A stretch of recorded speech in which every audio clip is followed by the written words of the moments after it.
Aujourd'hui, on va parler du mois de février et des deux sorties. Ouais, il va y avoir deux sorties qui s'annoncent pour ce mois. Salut, je suis Carole Anne Eskenazi, bienvenue dans mes mondes. J'espère que tu vas aimer le voyage et tu vas voir qu'aujourd'hui, le voyage, il se place sous l'influence de la couleur rouge. D'abord, ce mois de février, il va marquer la sortie de mon guide pratique 50 exercices pour devenir la meilleure version de vous-même.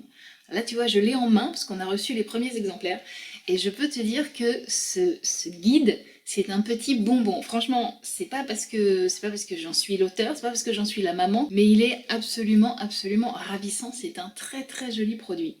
Alors, c'est quoi ce guide? Il s'inscrit un peu dans la lignée de ce que j'avais été exploré dans mon roman Les 12 travaux d'Emeraude Kelly. Le principe, c'est d'aller s'inspirer de l'imaginaire et des héros qui peuplent notre imaginaire individuel ou notre imaginaire collectif pour avancer, pour réaliser nos rêves, pour entreprendre tout ce qu'on a envie d'entreprendre et pour atteindre tous nos objectifs. Comme son titre l'indique, il y a donc 50 exercices et chacun des 50 exercices s'appuie à chaque fois sur un héros très célèbre et on va aller piocher la caractéristique principale ou la qualité principale de ce héros pour nous-mêmes devenir la meilleure version de nous possible. Ce petit guide, il va te permettre de faire le point sur où tu en es dans ta vie en ce moment, quels sont tes rêves, quels sont tes objectifs, qu'est-ce que tu as envie de réaliser dans cette vie, comment est-ce que tu peux mieux prendre confiance en toi, comment est-ce que tu peux mieux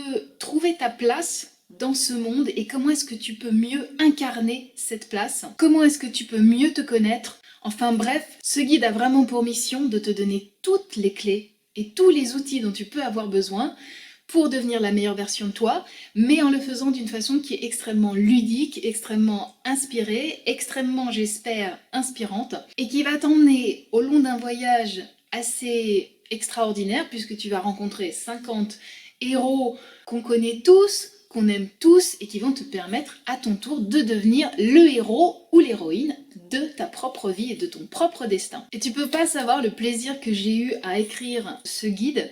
C'est vrai qu'au départ, je l'avais pris un peu comme une récréation entre deux travaux de fiction.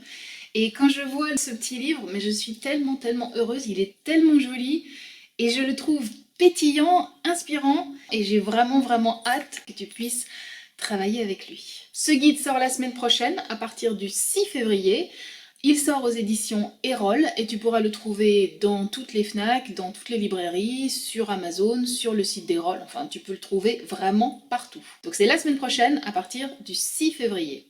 C'est la date officielle de sortie de ce manuel 50 exercices pour devenir la meilleure version de vous-même. Ça, c'est le premier grand événement de ce mois de février. Le deuxième grand événement, c'est une deuxième sortie qui, elle, va avoir lieu aux alentours de la Saint-Valentin. Je ne sais pas exactement encore quand, mais le 13, 14, 15, dans ces eaux-là, aux éditions Babylone. Donc, pour la Saint-Valentin, va sortir un diptyque amoureux qui a pour titre Les caprices de Cupidon. C'est un livre qui est placé sous le signe de l'amour, sous le signe de Cupidon, de ses caprices et des flèches qu'il veut bien nous envoyer ou pas, d'ailleurs. C'est un diptyque amoureux, ça veut dire que à l'intérieur de ce recueil, il y a 2 romans, mais des romans qui sont de format un peu plus court que le format habituel, celui de mes romans précédents, Les 12 travaux d'Emeraude Kelly et si tu redistribues les cartes de ta vie. Là, ce sont des romans un petit peu plus courts. Et ces 2 romans courts, j'ai eu envie de les présenter en même temps dans un même recueil parce que, à mon sens, ils symbolisent les 2 faces d'une même médaille. Le premier s'appelle Il était une fois à Vérone. Il raconte l'histoire de Clara, qui est une jeune femme peintre, un peu sauvage, qui n'est pas forcément très intéressée par le grand amour, qui ne le recherche pas, voire elle se méfie du grand amour, elle n'y croit pas tellement. Et une amie à elle va l'inviter à un mariage qui se déroule dans la ville de Vérone, la célèbre ville des non moins célèbres amants de Shakespeare, Roméo et Juliette. Et Clara décide de se rendre à ce mariage. Et là, à ce mariage, elle va faire une rencontre absolument bouleversante et je ne t'en dis pas plus, il faudra lire la suite. Dans ce roman, Il était une fois à Vérone. Ce que je peux te raconter sur ce roman, c'est que j'en ai eu l'idée, la toute première idée, je l'ai eue lors d'un voyage que j'ai fait à Vérone en 2013, et cette ville m'avait tellement inspirée que j'avais envie d'écrire une histoire se déroulant dans ce lieu. Et puis l'autre source d'inspiration aussi pour ce roman, c'est l'acteur Eddie Redmayne. Celui qui joue dans Les Misérables, celui qui joue aussi dans Fantastic Beasts. En 2013 aussi, j'étais tombée complètement en amour devant cet acteur. J'avais eu un coup de foudre pour cet acteur. Et j'avais envie aussi d'écrire une histoire le mettant en scène. Enfin, le mettant en scène, pas lui en tant qu'Eddie Redmayne, mais mettant un personnage qui pourrait prendre ses traits. Et donc ces deux envies-là, celle de la ville de Vérone et celle des traits d'Eddie Redmayne, m'ont servi de point de départ pour écrire l'histoire de Clara. Le deuxième roman de ce diptyque amoureux, c'est un roman qui s'intitule Un amour de gitane, qui raconte l'histoire d'une jeune fille prénommée Gitane, qui elle, contrairement à Clara, n'attend qu'une seule chose, c'est le grand amour. Et elle rêve au grand amour, et elle se languit du grand amour, et elle veut le trouver, et elle veut que ce soit comme dans les contes de fées, et elle y pense depuis qu'elle est gosse, et c'est vraiment presque sa marotte, et presque son obsession de trouver le grand amour, et d'espérer qu'il soit enchanteur, magnifique, foudroyant, légendaire. Et cette jeune femme va trouver un emploi dans une boutique sur les Champs-Élysées, et elle va tomber amoureuse d'un collègue à elle qui travaille avec elle dans cette boutique. Toute la difficulté pour cette jeune femme va être d'arriver à faire coïncider les rêves immenses qu'elle a dans sa tête avec ce que la réalité lui propose. Et je ne te raconte pas la suite évidemment parce que je ne veux pas te spoiler l'histoire de Gitane. Mes sources d'inspiration pour cette seconde histoire, eh ben, ce sont des sources assez autobiographiques puisque j'ai moi-même travaillé dans une boutique sur les Champs-Élysées et quand je travaillais dans cette boutique, je suis moi-même tombée amoureuse d'un collègue et ça a été un peu compliqué parce que finalement j'ai rencontré la même difficulté que Gitane, c'est-à-dire que j'avais des rêves plein la tête, des idéaux plein la tête et des idéalisations aussi.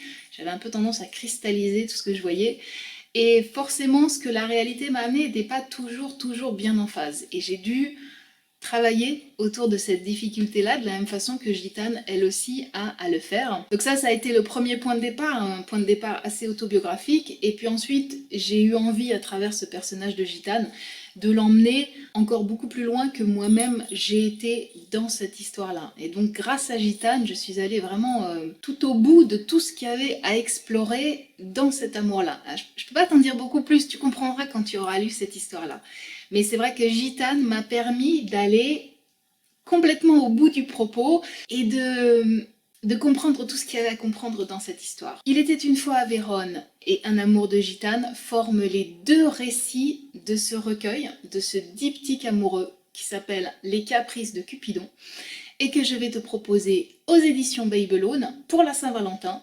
Donc ce livre sera disponible sur Amazon, exclusivement sur Amazon, en format papier et en format e-book. Donc j'espère vraiment que ce recueil saura te plaire. C'est un recueil qui est très cher à mon cœur, évidemment, comme tout ce que j'écris, mais celui-là c'est vraiment particulier puisqu'il y a des bribes, il y a des petits morceaux de moi qui sont dedans, donc évidemment j'y tiens beaucoup. Voilà pour les deux sorties de ce mois de février, c'est vrai que ça va être un mois de février chargé, de toute façon c'est vrai que c'est une année 2020 chargée, c'est comme ça, ce sont les hasards du calendrier.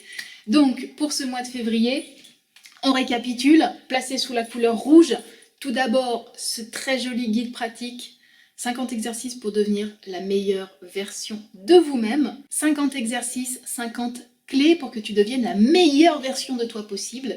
Et puis ensuite, pour la Saint-Valentin, mon diptyque amoureux, lui aussi évidemment placé sous la couleur rouge de l'amour, Les caprices de Cupidon, dans lequel tu trouveras Il était une fois à Vérone et Un amour de gitane. Voilà, c'était l'annonce des sorties pour ce mois de février. N'hésite pas à me mettre un petit commentaire ou un petit pouce bleu sous cette vidéo. N'hésite pas aussi à t'abonner à cette chaîne YouTube et à cliquer sur la petite cloche pour être sûr de ne louper aucune vidéo et donc aucune actualité. Sur ce, je te souhaite une très bonne fin de journée. Je te dis à très vite pour de nouvelles vidéos et je t'embrasse.